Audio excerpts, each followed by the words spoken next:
Okay, so I wanted to do a video really quick that talks about CU. I wanted to do a cholinergic urticaria update since it's been a bit since I actually did one. Cholinergic urticaria is basically heat hives. It's something I've dealt with since I was 15. I'm 38 now, so I've been dealing with it all those many years. Early on, I went to a dermatologist who basically, prescribed me with some lotions and a cleanser and a soap, and none of that stuff really worked. It was really expensive. I stopped doing it after about a month of trying it. And so I kind of just gave up on it. I went to another doctor who did a biopsy. This was a few years later. I think I was an adult at that time, and they told me that I had a severe case of dermatitis. Yeah, dermatitis.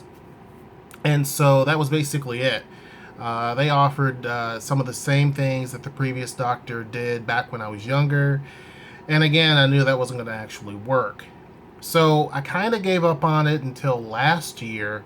And I thought, well, this was back in my hometown of Bowling Green, Kentucky when I was going to these doctors. So I thought, I'm here in Seattle, some of the best medical facilities here. Let me go to a dermatologist here. Went to the first one, really didn't get a lot of results. I mean, she gave me some over-the-counter stuff to try it out with some low-dosage stuff. And then she gave me some prescription medicine and things like that. None of those things actually worked, and I again gave up. Tried several different things that didn't work. Finally, knowing that I had a trip going to Haiti, I went to a different dermatologist who basically didn't have much to offer, but she did try. It told me to try to increase the dosage of citrazine, ranitidine, and also take an oral sun blocker, which if you see any of my older videos about CU and what I did, which I'll put down in the description below, it worked. Now, understand, living with CU or living with cholinergic urticaria is one of those things where you have to kind of test things out to see what works, because what may work for one person doesn't work for the other person. Some people experience, and their cholinergic urticaria is different too. So some people experience it in extreme cold, some experience it in extreme heat, some experience it in both cold and heat. Luckily, it only affects me if it's hot. If it's hot outside, for example, or if it's hot in a room, then it will flare up on me. Basically, you're not able to sweat, at least in my case. So that issue is what brings on the actual heat hives. Your body's not able to cool down, so it irritates it. My forehead and my face, I'm fine, but basically my neck, my arms, my back definitely, and my chest will flare up and itch. Less so on my thighs, but definitely I can feel that later on. It doesn't really affect any place else. So it doesn't affect my hands, feet, shins, things like that, calves. It doesn't affect any of that. So it's kind of just regulated into just a certain area, and it will flare up. Now, some people have said, try different things like work out and make yourself sweat. I've tried that. It really doesn't, it takes so long for me to build up that sweat ability that it's just excruciating. Some people that works, it works for them. Some people say change your diet. I've tried that and it really didn't have much of an effect. For some people, it does work. Some people are allergic to certain things. And in fact, if you've went to a dermatologist and you didn't get a lot of results, try going to an allergist, which is something I have not done yet that I should actually do, because they can probably look and see what exactly is not agreeing with you and what's causing your CU issues and your outbreaks. So there's several things you have to consider. But none of those things really and truly, other than not going to an allergist, none of those things that I've tried in the past really have worked until I went to this dermatologist and she told me to increase the dosage of citrazine, ranitidine, and the oral blocker. So I tried it 2 weeks before I went to Haiti, as you know. I went to a hot room, no outbreaks. I went to Haiti, which is extremely hot. Haiti is extremely hot to the point of where no matter where you go, you could take a bath and come out of the bath and you're just drenching in sweat. I was in sweat almost 24/7. Even in the middle of the night, you have your bed sheets soaked with sweat. I mean, you're just sweating all the time. And as a result, I think that prevented me from itching. I guess it was so hot. It was like a sauna. I can go to a sauna, I'm fine.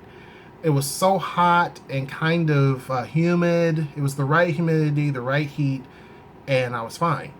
But I also think that the regimen that I was on was helping as well, because I think that it helped when I was here.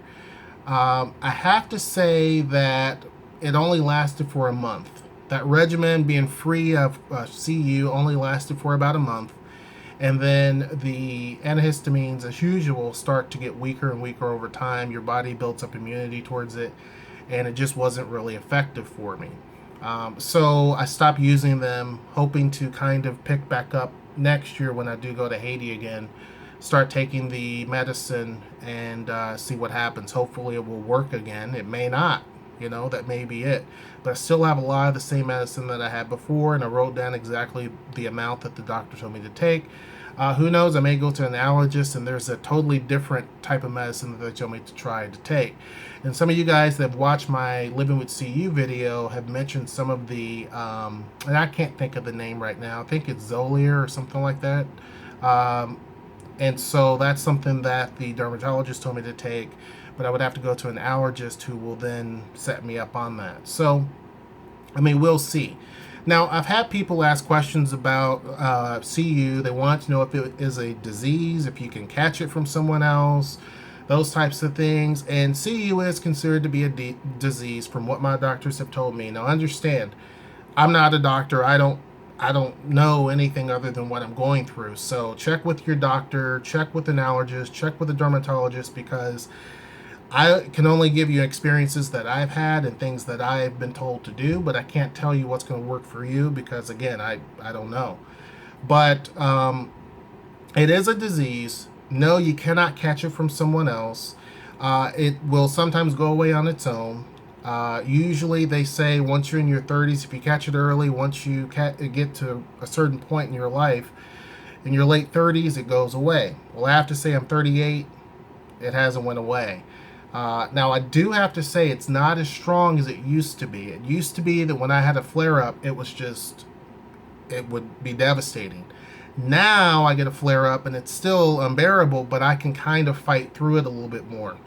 I don't know if it's because I'm getting used to it a little bit more. I don't know if it's because the CU is not as powerful as it used to be. It doesn't irritate me as much. I'm not sure.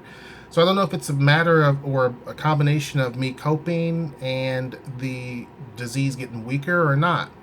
Some people are afflicted with this condition later in life. There's some people that have lived their whole life, and then in their mid-40s, all of a sudden, they just get an outbreak of CU, and it stops them right in their track. I mean, for me, I got it when I was 15, so it prevented me from, playing sports and things like that I normally did, because I just couldn't deal with it any longer. It was just so powerful.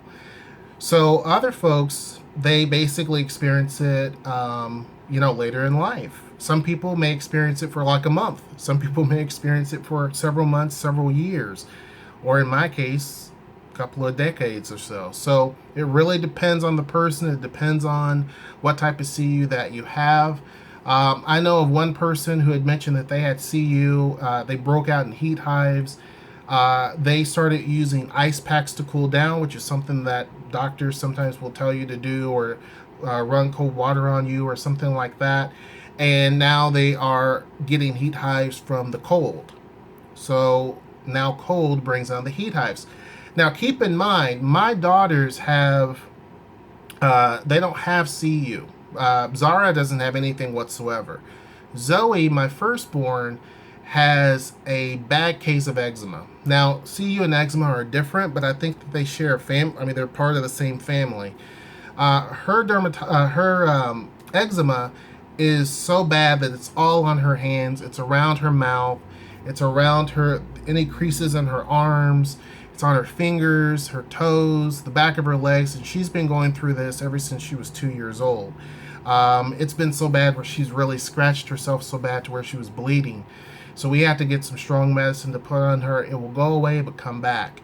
I have to say that now that she's almost 6 years old, it's starting to fade, and usually doctors say that they will grow out of it. Hopefully, that is it. But she's different. She can go play in the sun, and it doesn't affect her that moment. She can get hot, sweat, and all of that, and she doesn't break out until the next day. The next day, she's really affected by it. Me, on the other hand, there's no visible signs. Some people with CU, for example, will have raised, it's like a big rash. I don't have any of that. My skin doesn't turn red, none of those types of things. You can't even really see it, it just itches. So it's a weird, perplexing thing. Another person that I know that's directly affected by it is my sister. My sister has CU, but she's allergic to the cold, not the heat. Now, she will show visible signs. I remember one time she went out in Kentucky, it can snow pretty bad, and she went outside and she was scraping the ice off of her car window. And when she came back in, her face looked like it was so puffy in different spots. She looked like an alien. I mean, it was really scary the way that her face looked.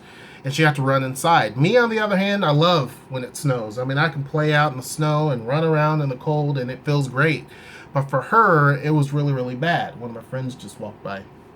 But for her, it's really, really bad. So it affects different people different ways. It's a really strange condition. So anyhow, I just wanted to do a quick update, letting you know that as of right now, I'm still dealing with CU. I'm not taking any medicine for it as of right now.